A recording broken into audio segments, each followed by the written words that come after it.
You are now listening to the podcast for geeks and the stuff they love, where each week we'll talk about everything from anime to movies, games, and prop collecting with the people who create and love it. I'm Jeremy. I'm Vince. And I'm James. And this is your Geek Fix. Sonic screwdriver. Ah, yeah, there you go. It does look like one, kind of, though. It's just a Yeah. It's pretty handy. Like, it can open up. Like, there you go, bits. Oh, wow. anything. Oh, yeah, I like that. Yeah. That's And pretty you can- cool. And there's Yeah. magnets as well. How do they work? Are the attachments, Ah. let's say, like hidden inside, or is it just a case? It's just, it has bits in it. So, Oh, yeah, that's You- so It practical. does, yeah, it it does I fly up prefer like this one. a Sonic. You know, I prefer this one over That's funny. the LTT one because it's very compact. So you can, Oh, yeah. you can I go like I this. had a yeah. electric screwdriver that I didn't think was a big deal. I thought I'd be able to get another one, and it, had the built-in battery that was rechargeable and stuff. And I dismantled it a year ago to build a retractable lightsaber, the thing that we're talking about next week. And I thought, Yeah. And most recently, even I was like, you know what? I need to get another one of those because it was really great. It was multiple speed in two direction, and Yeah. apparently, like, it must have been a rare item because I can't see it anywhere. I looked wow. it up by the name because they still have the casing for it. I can't find the thing at all. So I don't know. I guess I just bought one, like a similar one, like a small Did USB-C charge. Yeah, so if you Yeah. need one, I can this buy thing had some like a and ship, lot you of know? torque to it and stuff. I Oh, mean, yeah. it was almost like Dremel level, thing, but it torque. fit in a small amount of space. And so I Yeah. was like, yeah, boy, I'm sure I've got to be able to find another one of these. And yeah, at any rate, but it's all good. And speaking Well, of which, or not really speaking of which, let's Segue alert. yeah, like that one. That speaker was related. Might as well start recording. Something else happening in reality today. There is. we talked in one of the 2 episodes ago. We were talking a little bit about like emulation and things like that. Over the past months, I've talked a bit about the Retroid and about we have other types of things I have here for emulation. We talked about our original game systems. I want to talk about some games, not just retro games or games that we've had in our lifetimes, games that I don't know why they ever made, or games that are so interesting and kind of funny. I'll give you 2 examples right now. One of them I actually showed on the show. I didn't talk about it all. We just showed gameplay of me playing it, which was Pepsi Man. You guys are both familiar with Pepsi Man? Yeah. Yeah. Pepsi Man. It's a surprisingly good game with a pretty good difficulty level. This Great was soundtrack. for PlayStation. Yes. Was what it was released for. The PlayStation 1, wasn't it? I believe. Looks like it, yeah. Yes, I think so. PS1. It's Japanese release only, even though the whole thing's in English. They have an intro video that makes little to no sense whatsoever. Opens up with literally a guy that looks inside of a Pepsi can and sees this guy running that looks like a superhero that's not so super. Yeah, there you go. Pepsi Man. and then the whole thing's in English. Not sponsored. No. And at the Not at same all. time, I think too, this is, like I said, this is made for Japan. It has some kind of like stereotypes of American individuals. I don't know where they went to film it, but at any rate. So, but the whole idea, the whole way that the game works is that you are collecting Pepsi cans because a truck, I'm trying to remember what the storyline is, that the truck broke down or that it dropped all of its stuff. But there's Pepsi cans, the whole trail. I think You remember that that? it was. Yeah, I think that it was like the vending machines were running out of Pepsi, and so Pepsi Man had to go and try and fill them or try And people are Yeah. the people are what the guy says at the beginning too is that the people are literally they're about to go off. Like he's like, oh no, I don't know what we're gonna do with Pepsi Man. People are like lined up and they just want the Pepsi, and you're the only chance that they got to get that Pepsi there. So the whole game this is a running game, and the whole game is that you're running along and you're trying to get all these Pepsis while dodging different vehicles, sliding underneath them, jumping over things. You run through people's houses, like literally through their houses, and try not to break their furniture or tear up very- their clothes. Very much of a temple run format. It is. It is. I think one of the things that's unique, though, about it, one of the things I remember about that I liked was you get a trash can stuck on your head at one point. And what it does is it flips the controls to the opposite direction. So then you have to, if you push right, you go left. And if you push left, you go right. So you have to kind of like switch it up in your head, like how you're supposed to do it. And he's like walking around with this trash can on his head. That was a pretty good game. I liked that one. That was from my place. If anyone's interested in watching like specific gameplay, I know a YouTuber that I enjoy very much has an episode of it, Uber Hacks Nova. If you search Nova Pepsi Man, it should show up. Uh-huh. Oh, awesome! I'll put that in the description. I'll show a little bit of the same gameplay that we did last time, but on the flip side, another example would be which Vince has to know this one. Actually, I'm trying to remember though. No, this was Nintendo or Super Nintendo. Booger Man. Oh, Booger Man. Did you play Booger Man? You got to be a Booger Man guy, right? Either of you know Booger Man? You look like a Booger Man. Oh, it's gotta be. Wow. Wow. Based on our conversation that we had back in the day from the Bon Bon series, I just oh yeah, because this is nice tied to that era. This was a gross out game. The whole thing was it's a superhero who the way that he works, he runs through toilets. He gets into toilets, goes into the sewer areas where there's monsters like poop monsters, and then the way that he attacks things is that he flicks boogers out of his nose at them. Yeah. And then he also sounds like me. If you push a certain button, we instantly thought. That's right. Immediately. Wait until you hear him. Maybe I can like an average Sunday for me. Maybe I can sneak in the audio of at least the Boogerman audio, where he says, "So if you push a button, he holds up his finger and he says, Booger." So yeah, Booger. It's just a whole show. Or it's a whole game of just running around, flicking boogers at monsters, and it's actually a Dutch surname. Oh, it is? Oh, okay. Well, you say Bogerman, and I just looked it up, and it's a real estate company called Boogerman.nl. Well, there you go.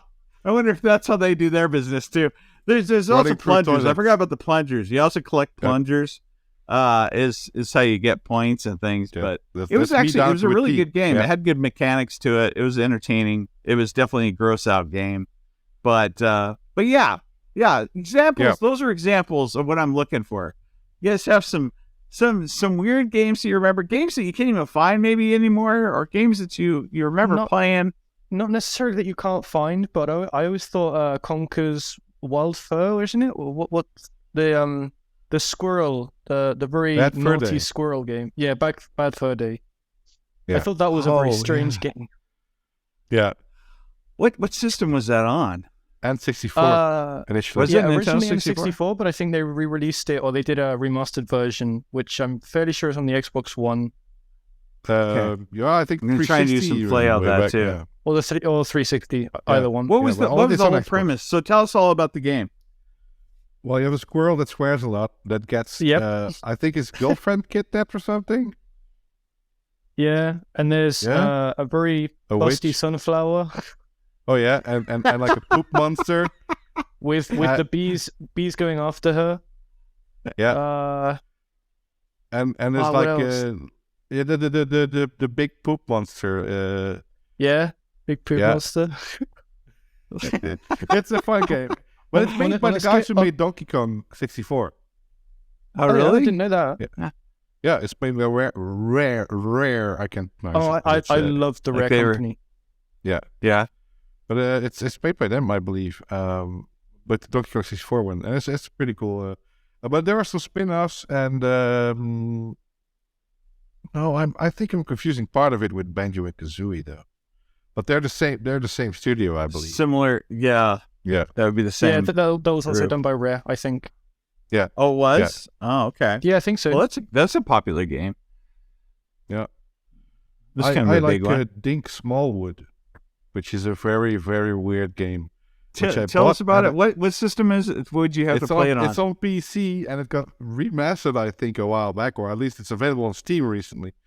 And it's it's a game that I bought at a gas station, like in the 90s. Okay. On CD. And it was an RPG, and it was so out of the left field. Like, you could, the first quest is that you have to feed the pigs or something, or chickens. And if you accidentally press like the hit button, you can actually kill the pigs, and the whole dialogue would be about you like stick it to the pigs and all that kind of stuff. and it goes on tangents and weird stuff. And at the end, you have to fight the main developer as the end boss.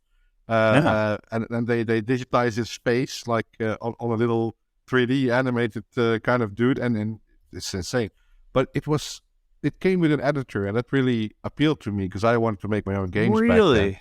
And it became a pretty cult game. I think Vinesauce did like Vinny from Vinesauce did a playthrough of it. And it's such a bizarre game with like, if you ever played it, the music gets stuck in your mind, like the graphics, and it's like poor man's Zelda. Like, it's even worse. Well, it's good in a way that it's worse than the CDI games for Zelda, but like on a similar graphical level. But it's so tongue-in-cheek and so weird. Like, basically anything you could do badly in like a Baldur's Gate-esque game, you could do, and it would actually, progress yourself into the game. Yeah. And sorry. No, it's good. Go ahead.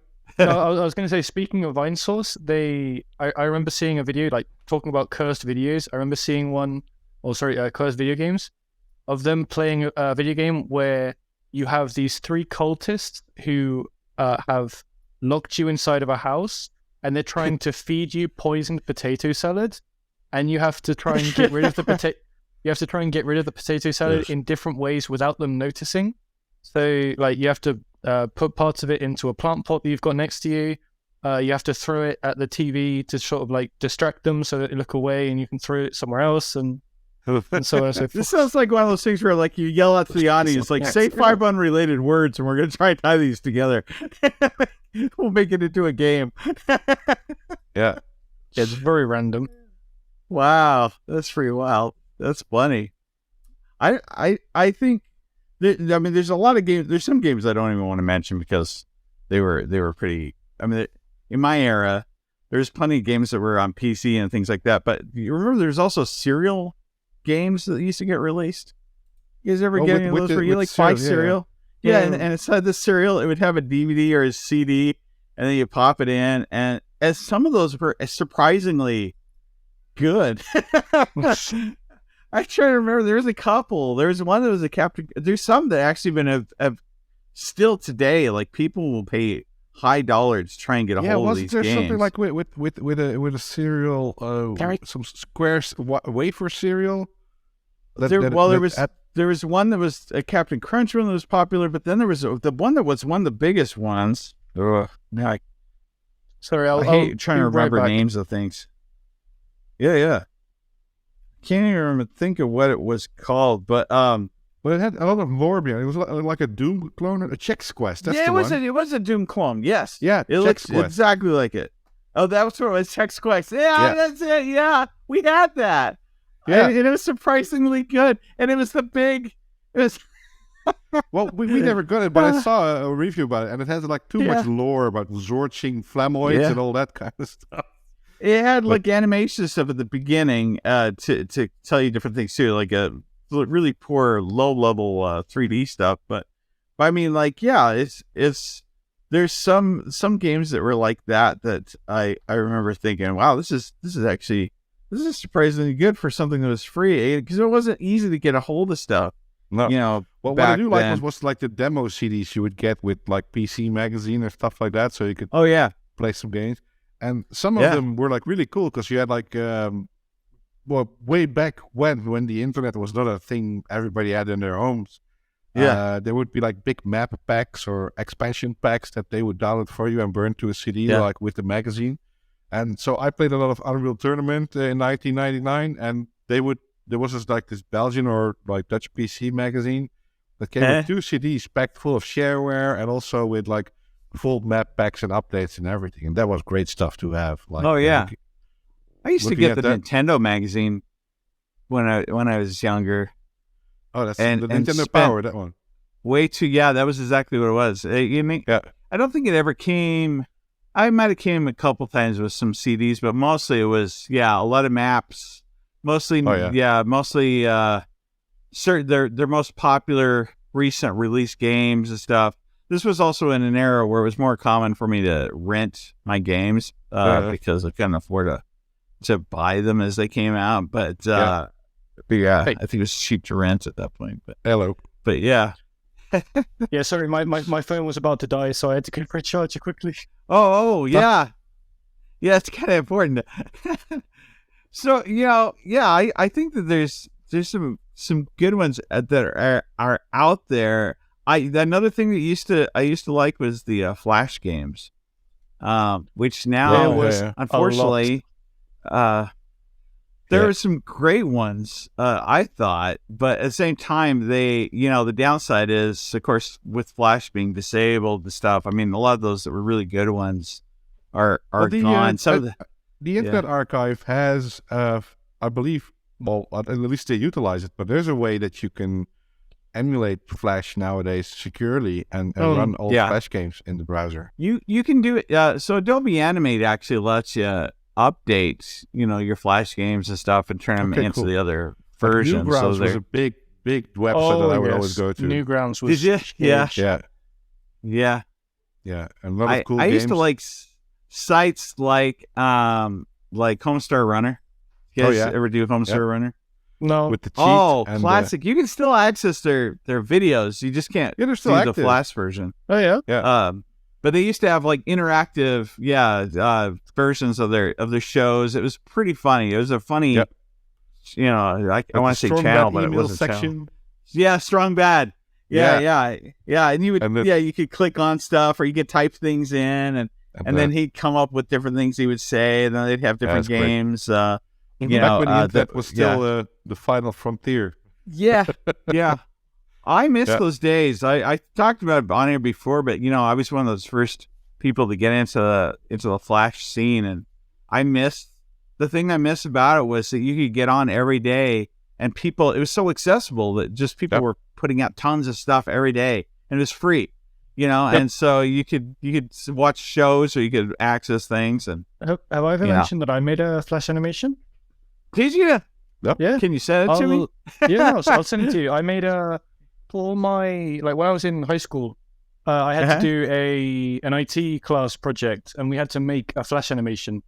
Did you really? And I made it such that it was so you have somebody with a piece of paper and a pencil, and I animated his hand, so just drawing a stick figure with a sword, and that stick figure with a sword comes alive and attacks another stick figure person.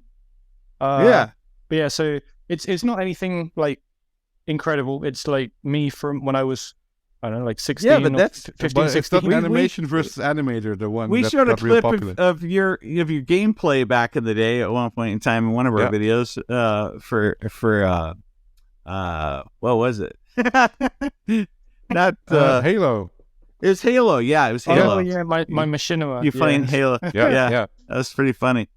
Yeah. I used to be part of a sidelined part of a game making community called Gaming World, which is really cool. And they would have in Japan you had like the RPG Sakura series where you could make your own RPG on like SNES and PlayStation, and they would port that software from Japanese to English, like fan translated, so that you could make your own RPGs like in the SNES style. Now it's already on Steam and freely available, but there were like these specialized tools made for RPGs so that you could make your own tile sets and character sets. And there were like music generators for MIDI music, so you could use in your own game where you could randomly generate music, and it would be like tile sets and character sheets and everything. And I used to be pretty involved in that, but that kind of died out with the whole internet being open. And also, because of you, Vince, my daughter is doing so you mentioned program for Game Boy game TV Studio, development. Yeah, and so she's been playing around with that and stuff. That's cool. It's pretty it's pretty straightforward. Yeah, easy to use stuff. I mean, literally, like you can create your sprite, you insert your sprite, drag it where you want it, that sort of thing, and it's pretty easy to create something pretty good. Built a mask for a random sprite generator for my Ghostbusters equipment. Oh, really? So it now generates random ghosts in pixel format. Oh, wow. Yeah. Hey, okay. So we still got to talk about that. Let's next do that. episode. So next time. Yeah. I also wanted to talk. We're also gonna talk about some interesting shows that have been coming out and things, or at least I got to tell you some crazy crap. So anyway, but that's next time. Stay tuned for the future. If you've enjoyed this podcast and want more, stay tuned for that. But also check out our channel, join the community on YouTube that goes by the same name, your Geek Fix. Be sure to check out Vince on Twitter at MassiveDMG_ and on his YouTube channel, MassiveDMG.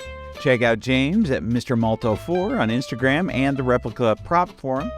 We also want to hear from you, so be sure to send your questions, stories, and other projects to yourgeekfix@gmail.com. In the meantime, this has been your Geek Fix.